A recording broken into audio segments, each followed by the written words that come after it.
Back in the game. I like to get pretty at the last minute, you know? He's doing it. Hey, Maria, you're sitting here take 20 minutes adjusting your glasses. You're getting pretty. I'm going to get pretty too because I look busted today. I'm like, oh my God, this is not stay for an interview. You know, you have to put in a hard day's work.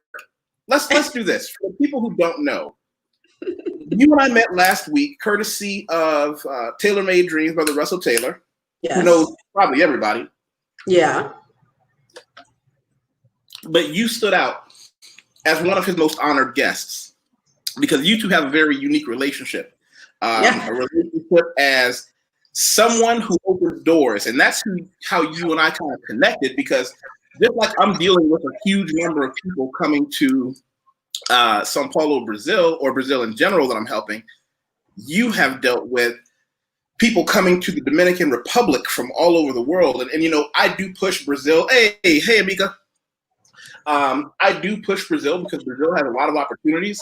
I haven't been to the Dominican Republic, but I've got enough friends to know that it's a place that people should take into consideration. It's not a contest. We're not here to say mine's better than yours. But what I would like to know is, well, first introduce yourself. Tell them what you do. I'm going to show your website while you're talking. Okay. Tell them who you are. Well, hello, folks. I have to say I'm very honored to be on Yusef's channel because, as he said, we met a few days ago, some time ago, on a panel with Tailor-Made Dreams. He stood out to me, okay, because of his way of, he's very informative in everything that he says. And he's just on point, no nonsense. Like, we did a lot of banter and we did get to some information, but he was just on the whole time. After that, I subscribed to his channel and I've been, you know, an avid follower. Very good content, very good stuff. We have a law firm in the Dominican Republic. We focus mostly on immigration and, you know, foreign investment, meaning people who want to come here to invest. And part of what we were discussing in the last couple of interviews is kind of services that we provide for people. When people want to come to the Dominican Republic, there's a whole array of things that they need, from immigration to investment, property to buy, property rental, and sometimes banking. Sometimes they just need someone to guide them through the process of actually settling in the Dominican Republic. And since the Dominican Republic doesn't require for its residents to actually live here, sometimes they need a person of trust to help them manage their legal Wait, can you repeat that the Dominican Republic doesn't require what? Because I think it does not require for the residents to actually live here physically. Okay? Because a lot of countries. Yeah, a lot of countries have requirements. You have to be here for 1 month out of the year, 180 days, 90 days, what have you. The Dominican Republic has no such requirement. So literally a good percentage of my clients have status, but they don't actually live here. Now, they are required to uphold the status, meaning you can't let your residency expire. When it's close to expiring, every couple of years, you do have to take a trip for a couple of days to renew it. The renewal process can be done by us, but when they're going to physically issue the new card, they do make a trip to pick that up. So a good number of my clients have used the Dominican Republic as an exit strategy or as a future goal as far as retiring and living, but they started to get their ducks in a row now. So they need a person of trust to handle their legal matters while they're not here. And so our firm provides an array of services depending on the needs of the person coming here. But you make a good point. It's not a competition, because I've heard a lot of great things about Brazil from you. I just think that the lucky thing is for people to have a community where, regardless of their interest, of the country that calls their interest, they have a person of trust that they can go to, that they can contact and you know, relate to when it comes time to settling or investing in that country. So I think it's great. Back when I did this 20 years ago, we didn't have these panels. I had to do it on my own, cold turkey. So I had to do a lot of figuring out. So it helps a lot, it helps when you have somebody. How long have you been there? Almost 20 years, just about. I'm a year shy of 20 years. Yeah. And you're an attorney there as well? Yes. That is correct. Now, did you have to go through a huge rigmarole to be an attorney in that country as well? I did go to law school here. I did. I did go through. Yeah, I did. And they can credit you, but I wanted to do the whole 4 years. Well, to me, it took me about 5 because I wanted the experience of when you don't study in the country from youth, there's kind of a disadvantage, So if you can go through the experience of going through all of the years of law school, then that's even better. Because to me, it was just a learning experience. And I saturated myself with a lot of things that I missed by not studying here from childhood, So it kind of fills a lot of gaps. So it was a cool experience. Wow. I had teachers that still were friends as a matter of fact, last Friday, I became really good friends with one of my law professors. And she was here, she came to visit me on Friday. So I was just telling her, you were the scariest person ever. I can't believe of all people we became friends. But it was a good experience. It's interesting how as we mature into our adulthood professionally, we can have conversations with our mentors and you can actually see why they behave that way towards us when we were still learning, even though we didn't understand. Now we understand the problems of our industries, the stress that people who do what we do go through. Now we can relate to them and say, oh, now I understand. You tried to warn me. You had to do it as best you could. You have a short amount of time to try to warn me about all this stuff I'm going to run into in life professionally. Now I get why you were that way. Yeah, and she kind of explained that. She goes, you came here from a legal background in the U.S., so you had a little cocky attitude. And so that's not good because you have to incorporate yourself into what the law in this country is. So I gave you a harder time than the rest of the students. But we became really good friends. She's an excellent, she's a superstar. I admire her to no end. Hey, Uncle Adunius, but we have a question from my dear brother, Craig Washington. He wants to know, is person of trust a legal term? Is that just something you like to see? No, that's something I use because I'll be honest with you. My clients, when they come here, they don't know the country. A lot of them have never even been here, but they've done enough research that they've made a decision where they want to do a process here. So I would have to say a person of trust is more someone they feel comfortable with. They meet a person, check us out, we deal with each other, and so they feel comfortable enough to have us represent them. So that's kind of what I mean when I refer to that. Because it's when you have, go ahead. No, I didn't, I'm glad he asked that question because I wasn't quite sure if it was just, some kind of legal parlance. No. It's, what that mirrors is the feeling of the clients and what they have expressed to us, that they want to be someone that they feel comfortable with, that speaks their language, that understands what they need and that understands them. And that's where that stems from, really. Wow. Oh, do you know Eric G? He recognizes you. Eric G. He sounds familiar. Eric G. He'll catch up with us. Yeah. But I want to go down a little bit. Oh, thank you for BK from the Rockies. Please like, share, and subscribe. Everybody watching this, no matter where you are, even if you're watching it on Facebook, go to the YouTube link. It's critically important because that's how we get to meet awesome people and have these discussions. Yeah, I love your viewers. They're like really. I joined the live chat a few days ago. It was really good. I like the comments and the feedback, and I recognized a few of them from the previous panel, so it was nice. It was good. Yeah, we tend to go in hard over here. We go in real hard over here. No, I admire you. I'm one of your biggest fans. So I often talk a lot about Brazil, and I don't want to take up our time talking about Brazil. What are the top reasons that you have people that contact you saying, I want to have an exit strategy? And by the way, exit strategy is often a code word for, I need to run from America because it's crazier than I thought it was ever going to be. And it was crazy last year. I'm going to be honest with you. The uncertainty surrounding the U.S. citizens, and I've made this comment to clients that have come to me recently and started processes, is very sad because they don't feel safe. They don't feel comfortable with where the country's going. There's too much uncertainty surrounding life there now. And so people who previously were sitting on the fence and had not decided what to do, all of a sudden, it's not just that they decided, Yusef, is that now there's a sense of urgency that it rattles the mind. You know, people that had to be talked into this are now, they're calling me on weekends, at nights, and they're like, I need this now. Let's get started now. What do I have to do now?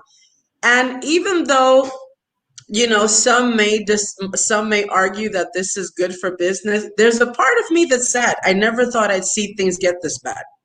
You know, because you hustle and hustle, and you want to live the dream of just retiring and relaxing and doing some traveling and just, you know, basically getting to a point in your life where you can take it easy. And now you find that due to the uncertainty, you know, surrounding the US, you now have to, at this age, either close to retirement age or some aren't even in retirement age, you now have to go through the process of finding a new home in a new country and acclimating to that. And, you know, even though it's an exciting thing because it's something new, it's a new adventure, you got to leave home. It's almost like you're being run out of your home, and it's a sad thing, you know? And I've been living here for almost 20 years, and to me, it was just very sad. You know, up until this last, I would probably say 3 months, maybe 4, my friends who would come to me, or even people that I just met on the internet, they would come to me, hey, can I hire you to help me do some paperwork, to do the translation work? That's what my company does. The big one that got me was before people were running to something. People were running to Brazil for the music, to Brazil for a new life.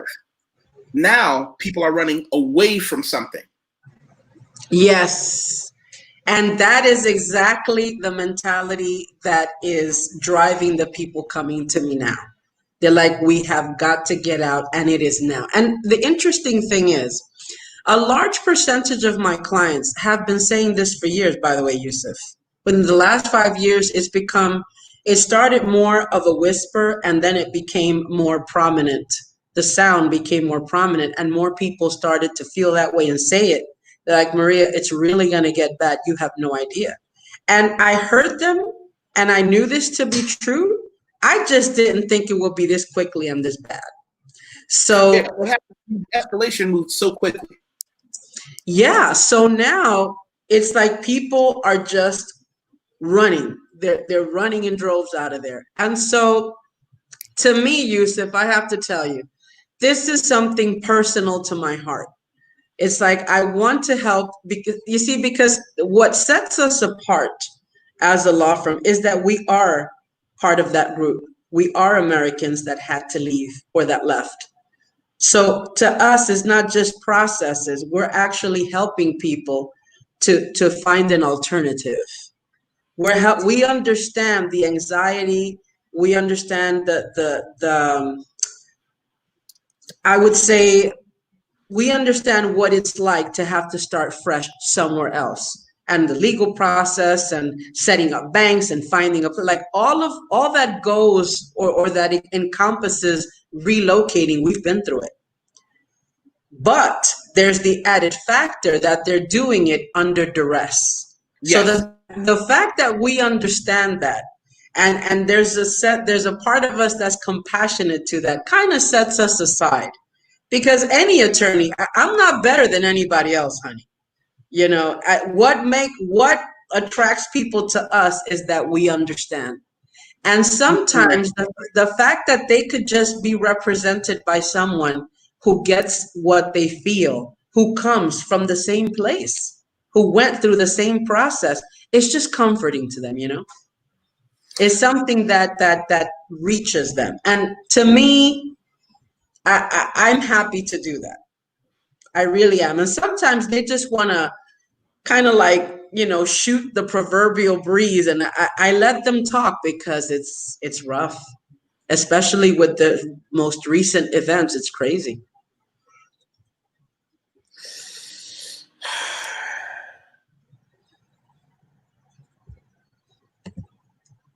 Oh, wow, there it is. Oh, what happened? Oh, no, I'm looking at I always like to look at the live chats. And okay. Let's do this. I want to address a couple of questions that we've had. One, Craig said, is becoming a refugee possible for admission to the DR? Part of that is because one of the alleys and avenues that I found in Brazil is that Brazil will recognize refugee status of Black Americans. So if the paperwork is done the correct way and all the things are submitted the right way, in Brazil, you can get in line to have your case heard. But what Brazil does is they go on the basis that you're not a jerk. You get full citizens' right except voting. You can open a bank account, you can rent an apartment while your case is being processed. Processing takes 3 to 5 years. And in that time, what a lot of people will do is say, I'll open a business to get established. So when they do hear my case, I'm not just some foreigner who just sat on the beach drinking out of coconuts. I have my clients do everything from even whether or not they need them. I'll have them open a small business number. I'll have them open a business bank account, a regular bank account, just to put some money in. Because in 5 years, when their case is heard, if they're not legalized and naturalized before then by virtue of being there, they can say, look, I'm established here and I'm an upright citizen. And my clients I was shocked. As a matter of fact, I have a friend named Daniel. And Daniel was the guy who comes on with me. He actually was the first person to really introduce me to the concept of Black Americans being legally recognized refugees according to the United Nations Council on Human Rights, because there are certain criteria that have to be met of persecution and prosecution that America doesn't want to admit is true for Black Americans. Okay, in the Dominican Republic, Black Americans do not have refugee status. And there are several reasons for that. First of all, the residency process here is not so complicated and it doesn't take years. It takes months, okay? And so I guess in their mind, since you can become a resident at will if you meet the conditions, then they don't consider it necessary for you to run to the Dominican Republic and get refugee status. Also, the situation in the US, it is very delicate, but I guess the Dominican Republic still does not consider the average Black American as being martyrs at this point. I mean, you know what it is? It's open to interpretation. Yes, they do see that there is a problem socially, and yes, they do welcome anyone who wants to have residency, but I guess they don't consider it a situation. Now that may change, because I'll be honest with you, the marches from state to state, that was something that hit the news in DR all over the place. It was here. Like those marches that went on in the different states, it was here, and the DR gave it ample coverage. So that may change. That may change, but up to date, they don't give them refugee status. But I will say that the residency process is not at all complicated here, okay? And added to that, you don't even have to be a resident to do many things here. You can buy property, you can have a business, you can set up a bank account, and you don't need residency status. So because Brazil is such a hot area that if they let that happen, people would just, Charles, it would be ugly if they just let people come in like that to Brazil, because everybody's trying to come down here. But they do make you live here. You got to at least live here. That's there. Well, the paperwork is not complicated, but it's long. Like, fill in this form in triplicate and this one. And I got in trouble because I wrote my mother's middle name as Sandra L, and I forgot Sandra Lee. On one document, it was L dot. On another one, it was Lee. The dude behind the desk said, I can't help you. You gotta find me something with your mother's name on it. But thank goodness I'm a pack rat. And so was my mom. My dad hated it. I still have my birth certificate. And for people who have been with me who know how I help them process to arrive here, I tell them to get 2 copies notarized of their birth certificate because it has my mother's original signature on it. And she wrote out Lee, so I was able to use it. Wow, so that's good. See, here, because it's so flexible, they don't really, it's very few, not even Venezuelans are considered refugees. And you know their situations. They're not considered refugees. So because it's a little bit more flexible here and people could come and they could live, of course, you still need legal status, but it's hard to get that status in this island, you know, but that's a positive because if you want to reside here, you know, it's not difficult to do, you know, and a lot of Americans are coming down here. That's crazy. It's just a lot. A lot. And that number is going to become significantly higher with recent events. So absolutely something to consider. And, you know, the more options you have, the better. I think it's great that in that panel, I loved it. It was DR, it was you in Brazil. They even had Marie from Haiti. They had like a few people in from different countries, which was nice. Colombia was there as well. So this gives people an option. Oh, I can't hear you. Wait. I said, while running a wave that's deep, we're witnessing the fall of New Rome, capitalized. We know what happens to empires. You know, all empires go up and all empires go down. It's cool to live at the pinnacle. But you know how they say when America catches a cold, Black America catches pneumonia. That ties directly into something BK from Iraqi said. A topic that I've been contemplating, I bet the majority of folks relocating are middle to upper class, earners. If they take their assets away, how will that affect the economy long term? What you're discussing right now, BK, is called brain drain. It's not a new phenomenon. Countries all over the world have had it, except most of the time we don't know about it because they come to America. For instance, the smartest person in Pakistan doesn't want to live in Pakistan. He wants to work in America. The smartest person in Mexico doesn't want to live in Mexico. He wants to live in America. So we never had to worry about our best and brightest. But what BK is saying is right. All the people that I know that travel and live around the world and do all these things, we like to put up videos of parties. What most people don't know is that when they look behind the curtain, we're all successful men who have businesses and revenue sources, and all that money goes with us. And I'm seeing an exodus of particularly Black people who are finally realizing America never turned on you. They were never on your team to begin with. And it's starting with those people he's describing, those of us who have assets, have information, have knowledge, wisdom, business sense, education, and just saying, nah, I think I'll pay taxes in another country. Well, I'll tell you, the Dominican Republic is aware of this, what you just said, what we're discussing now. And this is why they're adding more incentives to the ones that, you know, already exist in order to attract, you know, these people to the country, because they know that's the case. Successful business people, middle class, people with earning power, people who can bring, you know, money into the country and build the economy. They're aware of this.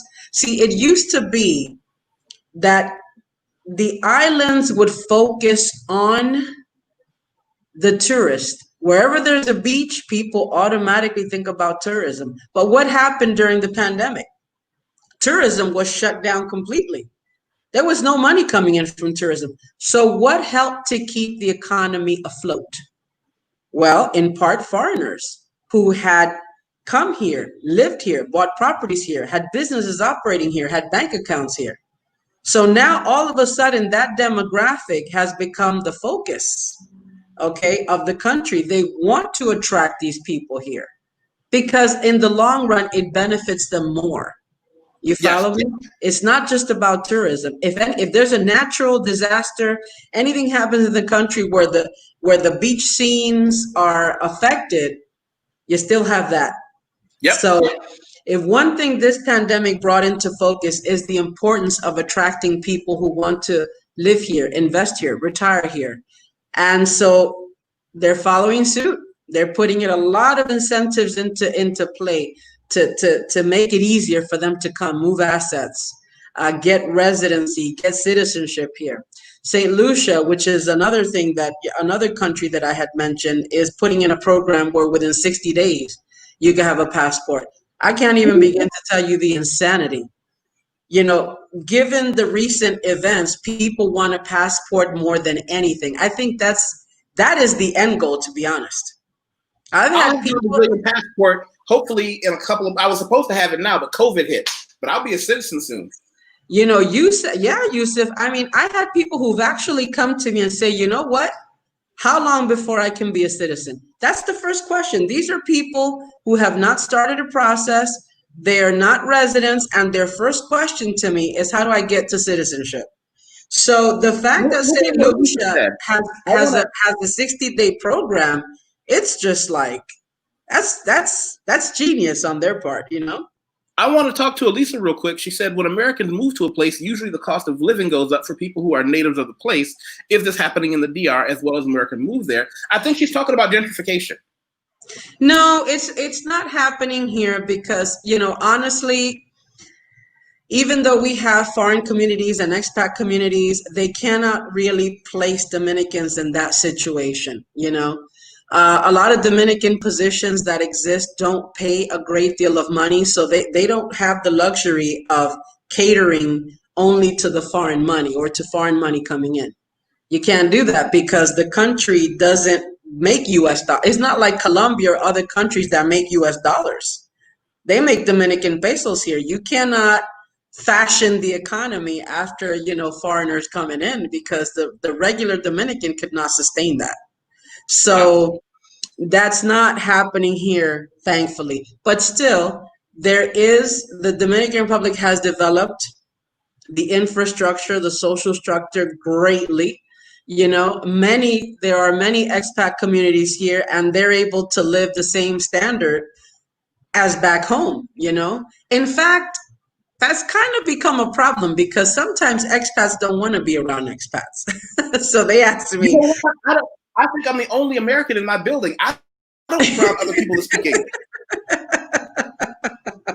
You know, so they're like, we don't want to be around expats, okay? So, you know, send me somewhere. And I'm like, all right, let's work that out, you know. But I will say this. When people are first coming to the country, take baby steps. Like I'll say, live around expats only because you don't speak the language. You're not familiar enough with the culture, with the country for you to go rogue, you know. Be close to the pack a little bit. You don't have to live among them, but at least close enough where you have that support until you learn the language, you learn how to travel around the country, you know, until you get your sea legs, so to speak. And then once you're comfortable enough, I have clients that go and live on a cliff town or, you know, go where there's no expats around, but just getting in. Let's take baby steps. This is part of what I provide my clients. I give them direction, you know, and they need that, by the way, because sometimes people come in with an idea and that idea may not be the best thing at the time.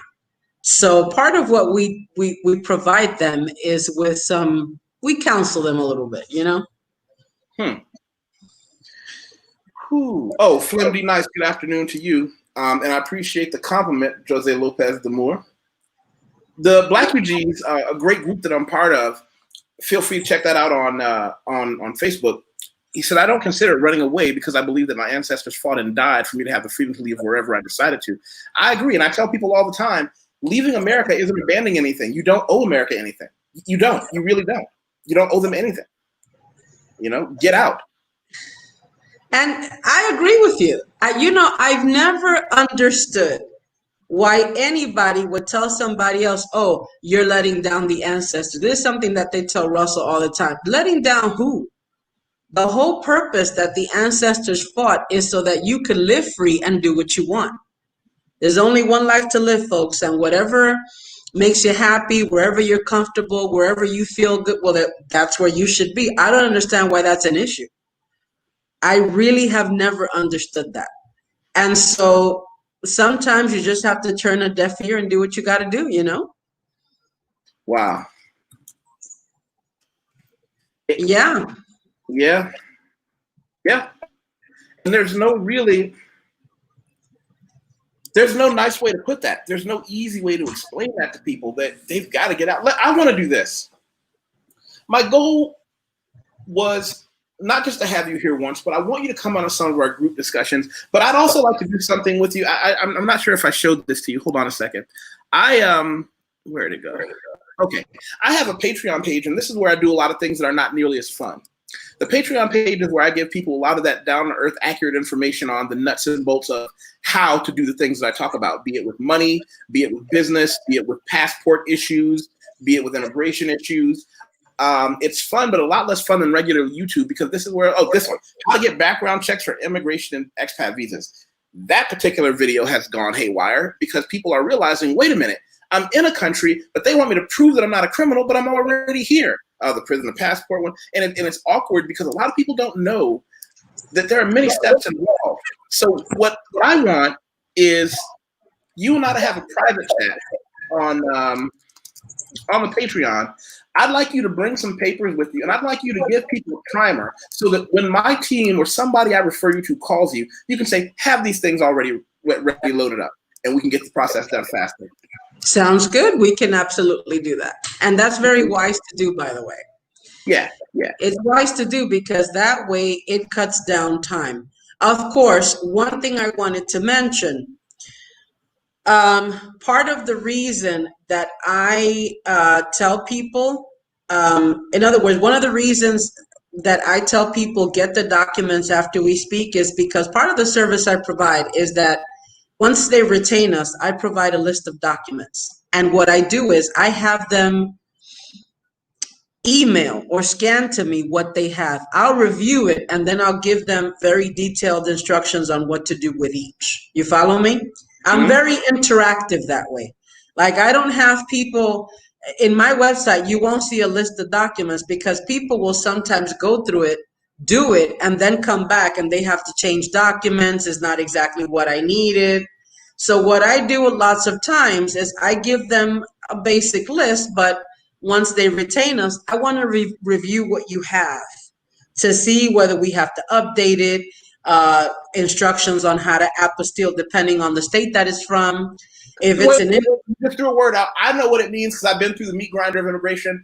Tell them what apostille means. They need to hear it. I'm clapping it out. This is what's going to take us home. Make this your last round. Tell them what an apostille, because people don't seem to get it. That I can't just print off a birth certificate and say, look at it. Tell them. Okay. An apostille is a form of legalization which allows for documents to be used internationally. And I will give you an example. In a birth certificate, you'll have a registrar seal and you'll have a signature by whichever a government entity is authorized to sign and authenticate that birth certificate. However, the Dominican Republic is not part of the U.S. There's no way for them to know whether that seal is authentic. They have no way of knowing whether that registrar signature is authentic. So an apostille is a form of legalization that tells the Dominican government or the government in Brazil, yes, this document is authentic. Okay, it is recognized, the signature, the seal, by the federal government. All right, just like a notary. There's no way for the Dominican authorities to, certify that this is a valid notary. You understand? So the apostille is what gives the notary its legality for international purposes. Did I explain that right? Thank you. Okay. Thank you. I tried to make it as simple as possible. Now, usually... Say it again. Say it again. Apostille. I'm going to kill you, Craig. And okay, so folks, and let me make it simpler. An apostille is what allows for a document to be legal in international waters. All right. If you have a state issued document from whichever state, it is only considered official once it is apostille. An apostille is a page, a legalization, provided usually by the Secretary of State of the state the document is from. So let's say, for instance, the document is from Illinois. Illinois Secretary of State they have a department that handles authentications and apostilles of documents. You can go into the website and they'll tell you how to do it. Very simple. So I'll tell you something I'm looking for. I'm going to share a page here for the people who haven't seen it. My main bread and butter has always been editing, writing, copy editing, proofreading. And I used to do it amateur. Now I've had to actually turn it into recognized business as my Expat Relocation Services for Brazil, which is what you do. I'm handling people's paperwork and things like that. Here's what I want. I don't know if what the answer to this question is, but I'm putting the question out there. And I tell people, don't worry about my resume until later. I want to show you what really counts. Because at the bottom of my resume is where I get my recommendations. And this is where other business people say, hey, YusefWateef is who he claims to be, and they say it professionally. Here's what I'm looking for. Is it possible to be a notary that travels who lives outside the United States? If I could find a notary public that lived in Brazil but was licensed in America, he would basically be shooting fish in a barrel. It would be ridiculous. He would be shooting fish in a barrel. It would be like hunting bears with donuts around her neck because people need it so badly. See, what happens here for people who are already in the DR, because that's another thing. Sometimes people have come to the DR and they're like, okay, I'm staying here. And so they have to do everything from here. So if they have to apostille a document, the embassy, the U.S. embassy here provides the service 2 days out of the week in certain schedules. So they could do that. They could have any document notarized here. You know, that's not an issue. But yeah, it's true what you say. If you have a notary here in the DR to notarize documents, you have notaries are a dime a dozen here. So that's not an issue. But for U.S. documents, you do have to make an appointment at the embassy and go whatever days of the week they operate, which is Tuesdays and Thursdays. Okay. But I hope the whole question of apostilles was understood. Why an apostille is necessary. An apostille is what gives the document legality before the foreign government. In fact, after looking at the document, the apostille is the next thing they're looking for, because if it's not, they won't accept it anywhere. They won't. Now, for countries like Canada, that is not part of the Hague Treaty, apostilles don't exist. So the process is different. You have to get a seal from the Ministry of Foreign Affairs, another seal by the Dominican Consulate, and then the document is apostilled here in the Ministry of Foreign Affairs once you get to the country. So for countries that are not party to the Hague Treaty, it changes. You know, there's a different process. But usually the consulates will know what the process is. So that's not too bad. By the way, Yusef, I have an agency doing work on this website. It's been such pain. They call me daily about changes and things they're adding in, and I got to see how it is after they finish. But this is they're working on it as we speak. So how about this? Tell them what email address they can use to find you. Abreu, you have it, right? It's the one. Yeah, but I just didn't know if there was a faster, a better one. No, that's so the one. Abreu at abreuimmigration.com. Also, the website has a chat. It has a chat. So if you connect and you don't get a response, the chat comes to my email and I can still get back to you. Is that you, Yusef? Look at him looking all sharp. That was, you know what? That was not a couple years ago when I was still as a financial. Look at him, look, and check out the post. I love the post. Well, I tell people all the time, you know, and this is something you can relate to because you have clients in the same situation. People see me now living, you know, traveling all over the world. I get to have a silly mustache. They don't understand the grind it took to get there. They don't understand the having those 7 a.m. clients. They don't understand what it's like to really have to live that life for a professional to get what you want. So I tell people all the time, you don't want to meet that guy. That guy right there, man, I was a very unpleasant person to be around because I was just about my mission. I was about finding every legal way I could to pay as few taxes as I could and stash as much money away as I could so I could first just have no debt. And I talk about I semi-retired at 37. When I say semi-retired, I walked away from the United States with 2 sources of income, 2 university degrees, and 0 debt. I won. I wasn't going to be like a lot of my cohorts and a lot of my coworkers who are going to stay in the business forever, because you do make a lot of money. But I didn't want to be an old man when I started to enjoy the things that I've done. And if you know how to run a business, I started creating my own.